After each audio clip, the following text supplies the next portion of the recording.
Assalamualaikum warahmatullahi wabarakatuh. Salam Om Swastiastu, nama budaya dan salam kebajikan. Perkenalkan, saya Karul Fadi selaku tutor. Saya Angelita Sandika selaku pemimpin rapat. Saya Novena Angelika Benisa sebagai notulen. Saya Sarendra Legenda Setiawan selaku anggota rapat. Saya Rizky Suryansa sebagai anggota rapat. Saya Dini Lisa Luciana selaku anggota rapat. Baik, pada pagi hari ini kami dari kelompok 6 akan melakukan tutor rapat yang bertemakan ujaran kebencian. Seiring dengan perkembangan teknologi yang semakin maju, tentu akan ada efek negatif yang muncul. Salah satunya adalah masyarakat yang menggunakan media sosial untuk tujuan ujaran kebencian atau menggiring opini masyarakat. Salah satunya adalah yang dilakukan oleh Ruhut Sitompul pada akun sosial pribadinya pada tanggal 22 Desember 2022. Dia menyindir mantan Gubernur DKI Jakarta yaitu Anies Baswedan sebagai Anies Kadrun di dalam komentarnya di postingan sosial milik akun pribadinya. Sebelumnya juga Ruhut membawa isu sara untuk menyerang Anies Baswedan. Untuk itu kami akan memulai rapat, tapi sebelum itu untuk para anggota dimohon untuk kondusif, juga untuk teman-teman sekalian untuk dapat menjaga kelas ini tetap tenang seperti apa adanya. Untuk selanjutnya akan saya kembalikan kepada pemimpin rapat. Oke, selamat siang semua. Saya Angelita Sandika selaku pemimpin rapat pada hari ini. Kami akan membahas mengenai materi ujaran kebencian. Dalam rapat ini memiliki tujuan yaitu mengetahui lebih jauh mengenai ujaran kebencian di media sosial, apa saja bentuk ujaran kebencian, agar kita lebih peduli dalam beretika di media sosial. Untuk itu saya akan menyerahkan kepada anggota, apakah ada yang ingin memberikan pendapatnya? Izin Ketua menanggapi apa yang dilakukan atau ditweet oleh akun Ruhut Sitompul termasuk dalam penghinaan karena menyebut nama seseorang dengan menyamakan binatang di muka publik. Tindakan tersebut termasuk dalam tindakan yang tidak beretika dan perbuatan yang tidak menyenangkan. Dalam pasal 27 ayat 3 Undang-Undang ITE menerangkan bahwa setiap orang dengan sengaja menyerang kehormatan dan nama baik seseorang dengan menuduhkan sesuatu hal untuk diketahui umum dalam bentuk informasi elektronik dan atau dokumen elektronik yang dilakukan melalui sistem elektronik. Kemudian, apakah sebenarnya tidak boleh berpendapat di media sosial? Menurut saya, setiap orang memiliki hak untuk menjelaskan di media sosial. Namun, penting untuk diingat bahwa kebebasan diartikan juga memiliki batasan moral dan hukum. Meskipun individu bebas menyuarakan pendapat, tetapi menghormati perbedaan, menghindari kebencian, dan tidak menyebarkan informasi palsu adalah prinsip yang penting. Kemudian berpikir sebelum membagikan pendapat, memastikan informasi yang dibagikan akurat, serta menghormati pandangan orang lain, dan membantu menciptakan lingkungan yang lebih positif di media sosial. Mungkin sekian dari saya. Baik, kalau menurut saya, ujaran kebencian itu adalah istilah yang digunakan untuk menggambarkan ucapan tingkah laku, tulisan atau pertunjukan yang dilarang. Jadi apa sih dasar hukum yang mengatur tentang ujaran kebencian itu? Jadi ujaran kebencian ini diatur pada pasal 28 ayat 1 dan 2 Undang-Undang Nomor 19 Tahun 2016 tentang perubahan atas Undang-Undang Nomor 11 Tahun 2008 tentang informasi dan transaksi elektronik atau biasa yang kita sebut dengan Undang-Undang Undang-Undang ITE.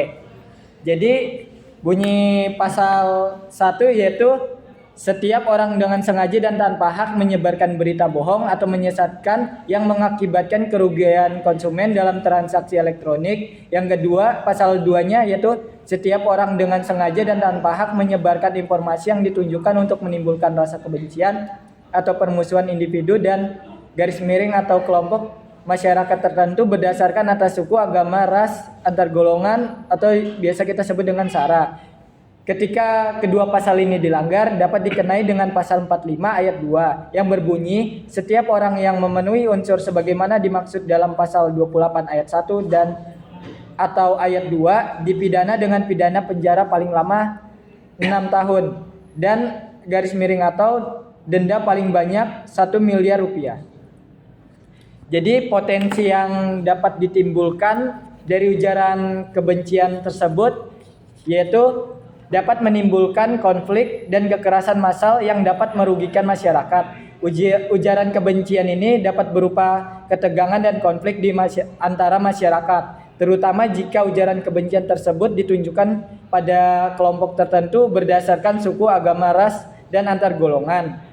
Ujaran kebencian juga dapat menimbulkan pengucilan, diskriminasi, kekerasan, bahkan pemusnahan terhadap kelompok tertentu. Oke, apa ada pendapat lain? Oke, izin menambahkan Ketua Rapat.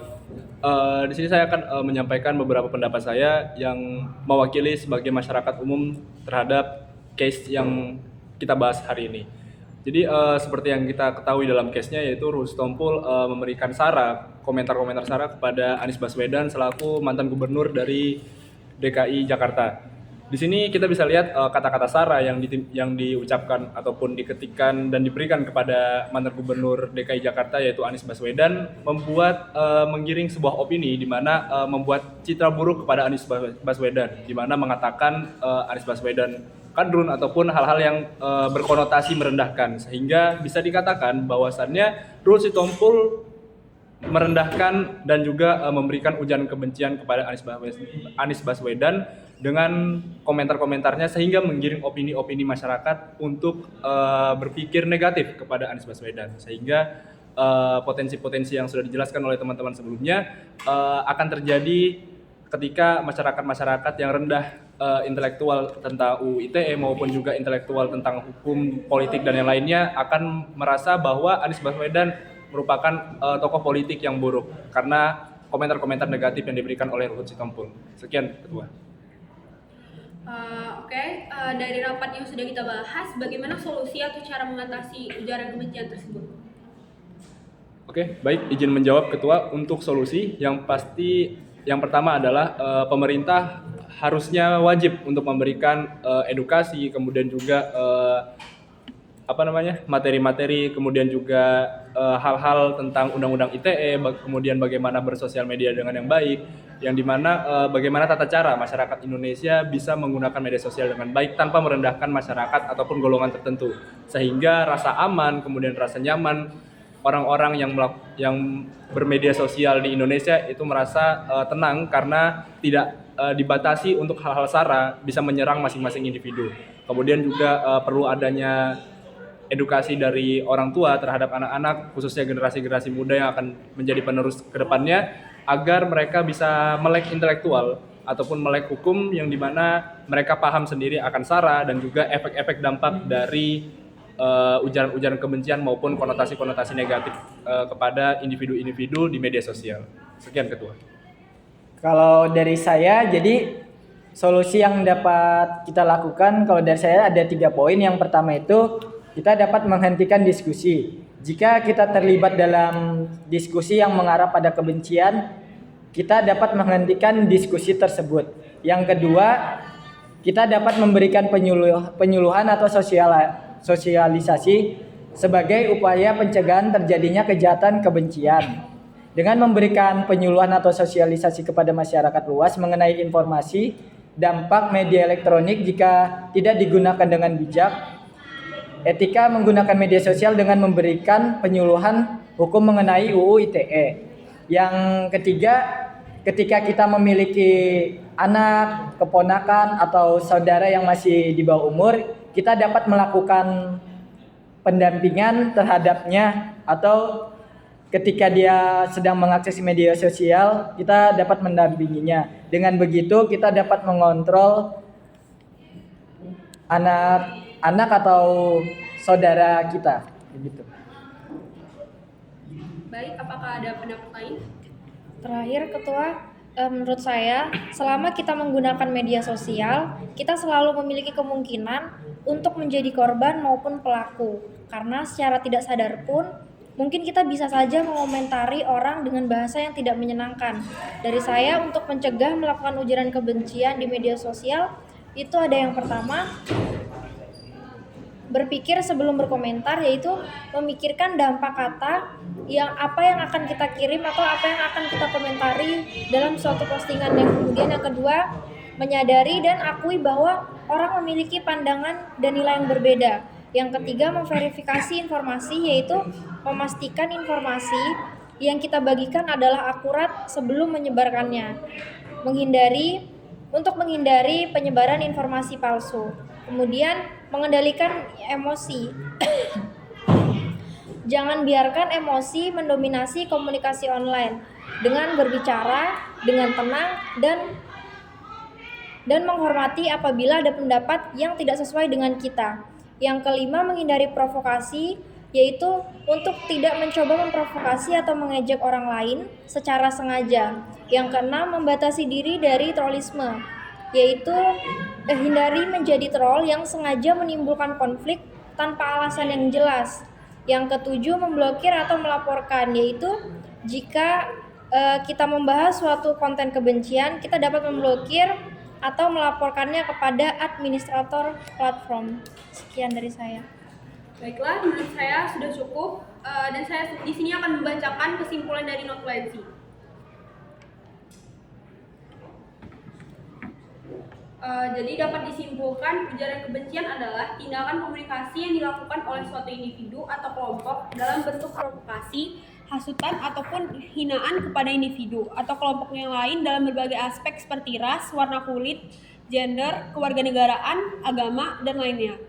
Ujaran kebencian dapat menimbulkan terjadinya tindakan diskriminasi, kekerasan, penghilangan nyawa, atau konflik sosial. Namun, kita bisa mengatasinya dengan cara mengedukasi masyarakat tentang dampak negatif ujaran kebencian, dengan mendorong kesadaran akan pentingnya toleransi terhadap keberagaman, menerapkan peraturan, dan memberikan sanksi yang tegas terhadap pelaku ujaran kebencian, sesuai dengan yang sudah diatur dalam pasal 45 ayat 2 yang berbunyi, setiap orang yang memenuhi unsur sebagaimana dimaksud dalam pasal 28 ayat 1 dan ayat 2 dipidana dengan pidana penjara paling lama 6 tahun dan atau denda paling banyak 1 miliar rupiah. Sekian rapat saya tutup. Saya akan mengembalikan kepada tutor. Baik, terima kasih dari pemimpin rapat, cukup bagus untuk rapat pada hari ini, pada pagi hari ini. Untuk teman-teman sekalian juga yang telah hadir juga telah dapat berperan dengan sangat baik pada hari ini juga. Rapat pada pagi hari ini telah berjalan pada menit 10 atau 10 menit 41 detik. Itu cukup bagus bagi saya. Jadi terima kasih juga untuk teman-teman sekalian yang telah mau menjaga kondisinya kelas ini. Untuk itu kami dari kelompok 6 akan izin pamit, izin undur diri. Sekian dari kami. Wabillahi taufiq wal hidayah. Wassalamualaikum warahmatullahi wabarakatuh.